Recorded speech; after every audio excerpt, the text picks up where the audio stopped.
Bom, vamos lá. Primeira coisa que a gente precisa entender sobre a contração muscular. Como que vão se dividir essas fibras musculares? Primeira coisa, a gente tem o músculo em si. O músculo ele vai se dividir anatomicamente em feixes musculares, que são um conjunto de células. E essas células, a gente observa aqui que elas são multinucleadas. Por quê? Qual que é a função do núcleo numa célula? É a produção de oxigênio. Como uma célula muscular precisa de muito oxigênio para exercer as funções dela, então ela é composta por diversos núcleos ao longo dela. Cada célula muscular possui a miofibrila. Qual que é a função da miofibrila na contração muscular? Porque a gente pode ter uma visão melhor de como é uma fibra muscular. Aqui são os núcleos. E dentro de cada fibra muscular vão ter as miofibrilas. Nas miofibrilas, a gente vai ter um conjunto de proteínas que a gente chama de actina e miosina. Essas são as proteínas principais para realizar esse processo de contração. O processo de contração ele começa principalmente quando tem um estímulo nervoso, ou seja, quando o nosso cérebro manda um sinal sináptico através dos nossos neurônios. Esse sinal é um potencial de ação, por exemplo, eu quero mexer meu braço, eu levanto meu braço, como que isso ocorreu? O potencial de ação ocorreu, o meu cérebro mandou um sinal através do meu neurônio, esse sinal ele vai até a junção neuromuscular. Essa junção neuromuscular é a junção de um neurônio com uma célula muscular, e esse sinal transmitido ele vai fazer com que haja liberação de neurotransmissores. O principal neurotransmissor para contração muscular é a acetilcolina, ou seja, tem potencial de ação, o meu neurônio vai mandar um sinal sináptico para a minha célula muscular e a acetilcolina vai ser a responsável pela liberação do cálcio para o citoplasma da minha célula muscular.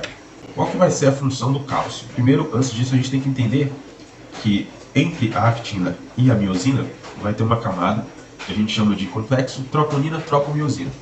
A gente pode imaginar que é como se fosse um cadeado que está trancando a actina. Ela não deixa ter contato da miosina com o sítio de ligação da actina. Isso ocorre no momento de repouso da musculatura. Então, quando você está no momento de repouso, essas duas proteínas não estão tendo contato uma com a outra. Por quê? Porque essa camada de troponina, tropomiosina está bloqueando o sítio de ligação da miosina com a actina.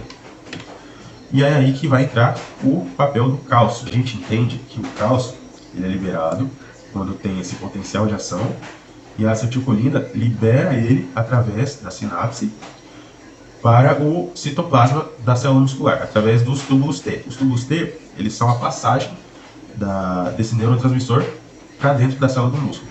A gente não tem o cálcio livre dentro das células. Esse cálcio só vai ser liberado para o citoplasma quando ocorrer esse potencial de ação e houver a necessidade dele ser transmitido para a célula muscular. Por quê? O que ele vai fazer nessa situação?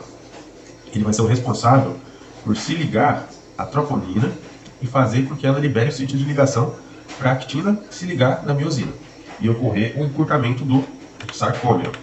Ou seja, a actina vai se ligar na miosina, depois que o cálcio se ligar à troponina, e vai fazer com que haja a ligação dessas duas, consequentemente, encurtamento das células musculares, ou seja, a contração muscular propriamente dita.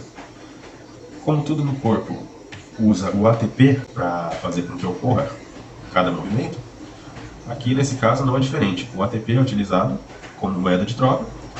Quando ele se liga à miosina, ele faz com que ela tenha esse movimento de ligação e ocorra a contração muscular. Então, resumindo o processo, primeiro a gente tem o estímulo nervoso, os movimentos sinápticos são realizados, os neurotransmissores são ativados, o cálcio é liberado no citoplasma da célula, ele libera o acesso à miosina e as fibras musculares acabam se contraindo através do gasto de ATP. É assim que ocorre o processo de contração muscular.